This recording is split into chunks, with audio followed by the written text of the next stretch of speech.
new and unlike who you were before. It's scary,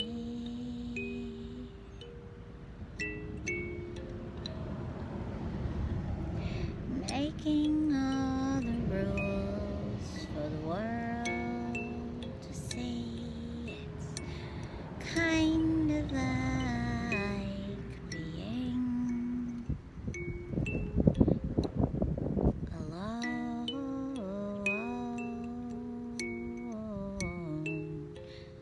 but not lonely. Oh.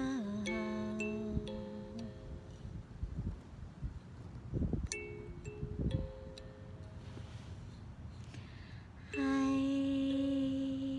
am yours and you are mine, and it's hard to find a good love in this time. This time, but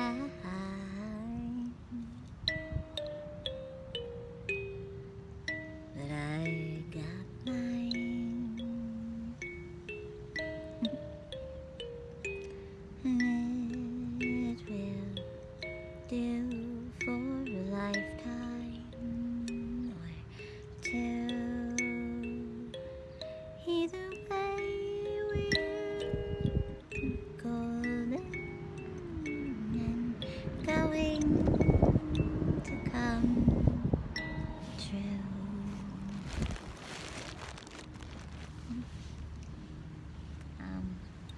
I'm in Spring Lake, Michigan, across the bridge, a little north of Grand Haven where I live.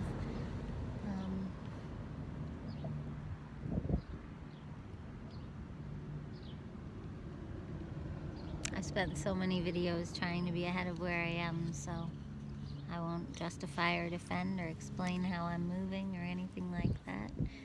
We did put an offer in on a house, we just didn't get it. That was yesterday. Feeling a little low today. Not in this town. It was almost a couple hours away. So it's weird to be excited for a future and have it be dependent on so many things. And you gotta be careful when you're excited for a future not to miss the now. So I'm on a walk. Haven't taken any videos. I'm on a very long walk. It's been hours, but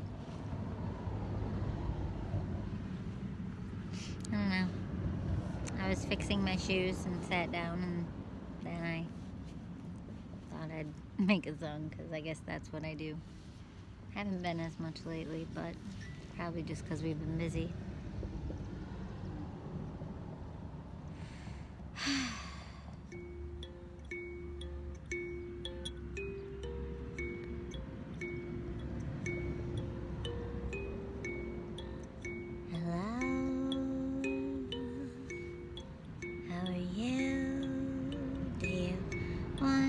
To know where you're going or growing to. I don't know if you do. I know I don't, 'cause I tried asking the universe to fill me in on all the ways I've lied to myself. To myself.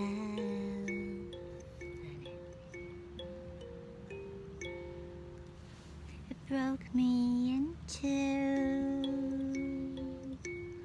little pieces. I had to learn to find myself all over the room, and you can just trust that if your memory is slipping, it means it's taking care of you.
okay. I'll be okay.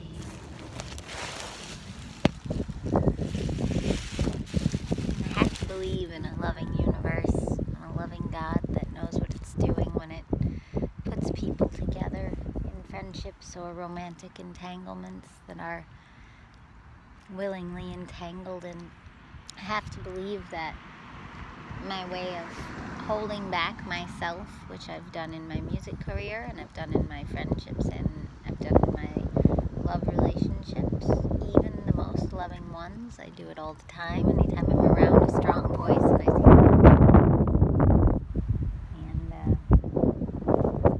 just the last 6 months really kind of changing that and becoming very outspoken, which is probably partly why I like being so introverted right now, because I'm probably a little bit afraid of who I'll be if I'm around a lot more people again. It's like a wild card. I don't know if I'll be outspoken and just risk people wanting to get away from me or talk badly about me if I don't say the things they want to hear. I mean, and we're talking very basic things, like just that I need space or that I don't want to do a certain thing that they want to do and then getting offended or something. You know, or there's the other chance, I was going to say off chance or odd chance, it's like it could be an equal chance that I go back to the other ways when I'm around people that I feel less close to and less comfortable with. People that I have historically hidden myself around for fear of being disliked or raged at if there's somebody with emotional issues. In hindsight, most of my emotional issues have come from tolerating people with aggressive type emotional issues, and most of my emotional issues take place and have taken place in my own time, in my own head, as a sort of post situation, sort of deer in headlights, getting out of a situation and then later processing the pain and the trauma of it. And I think I have wanted to like a bird flying away from anything uncomfortable. And I think I have wanted to like level up, and I'm not trying to be a play on words with my last name meaning bird and Brian's last name meaning wolf, but because we already have songs about that, I'm not trying to like beat a dead wolf, but I think there is a part of me that wants to see if I can handle being a wolf in those moments. I don't even see the strong people I know being like that in those moments. So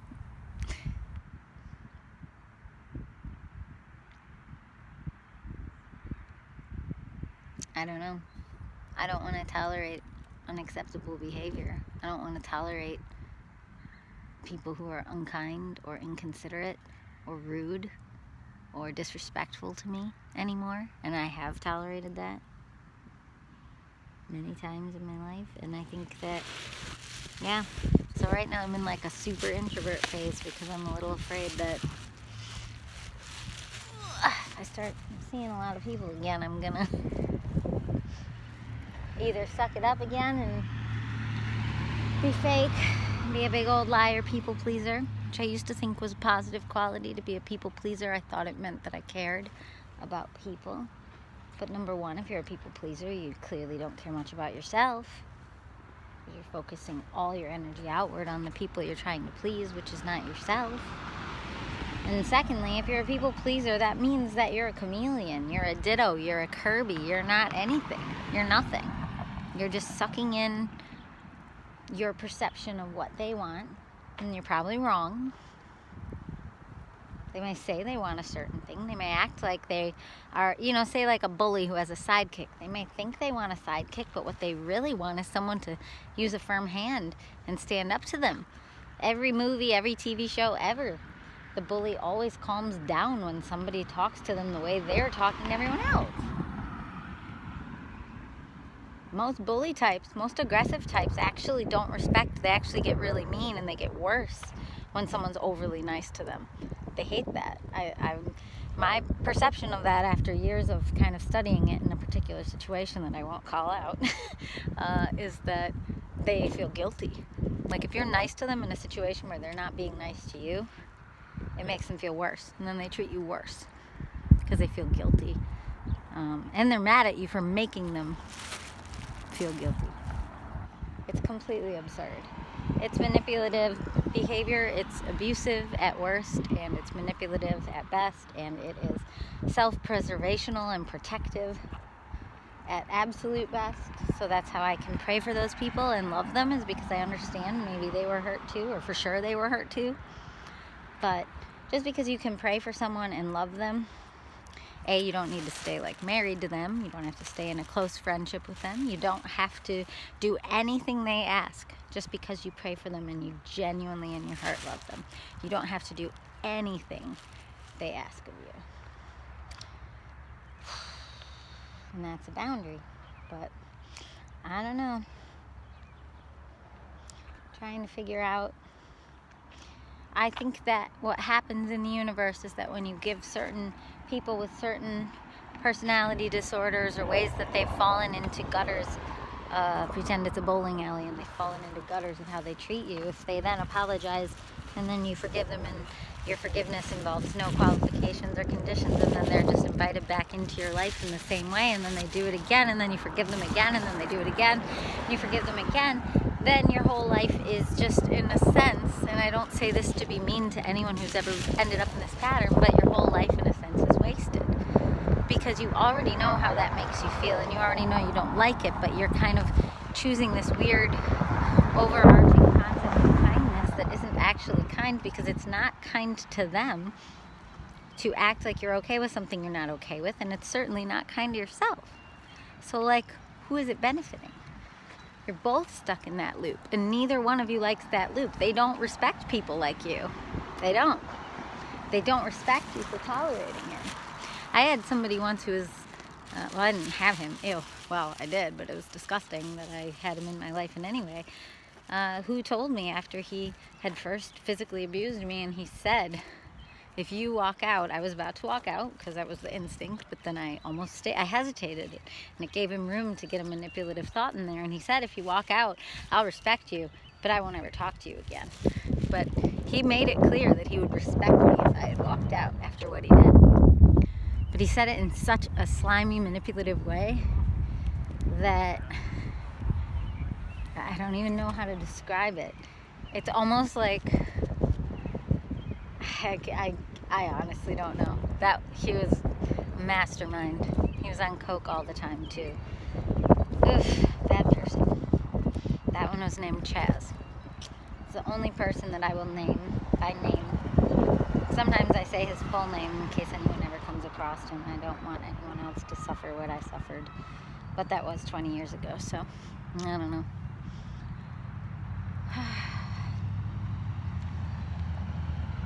Chaz Mitchell. So, stay away from that one. He was from Illinois, but I met him in Wisconsin. Anyway, gross human being. Really abusive. Not just to me. Well, to dogs too. I watched it. Ugh. Young girls, if you are on the fence about somebody who you think is quote unquote not that bad, I mean, this one that I was with was very bad, but I then later, because of having had that experience, ended up married to someone who was not that bad because they didn't cross certain lines. And while it's great that they didn't cross certain lines, you shouldn't be measuring your future happiness on a comparison point of someone who used to be deeply physically abusive to you, and then, oh, well, this person's just verbally abusive or mentally abusive or psychologically abusive or sometimes kind of physically scary and intimidating and shoves a little bit, but not too bad, it doesn't cross such and such line. It's like, you don't need to justify why somebody is or isn't that bad. You can just say, no thanks. You don't have to be, it isn't nice. You're not a nice person for staying with someone who's mistreating you. That is a big fallacy in modern society. You are not nice for being nice to people who are not nice to you. That doesn't make you the nice one. You're not the better person. You're not holier than thou on a mountaintop, some sort of like nun or monk being so kind to the universe, helping this person. You're not. You're just not. And if you have a rich prayer life like I had at that time, I will say after I had kind of passed the point of no return with that person, where I had like really made some commitments, then I felt kind of like supported by God and the universe to, I don't know how to say it, tend to that relationship. But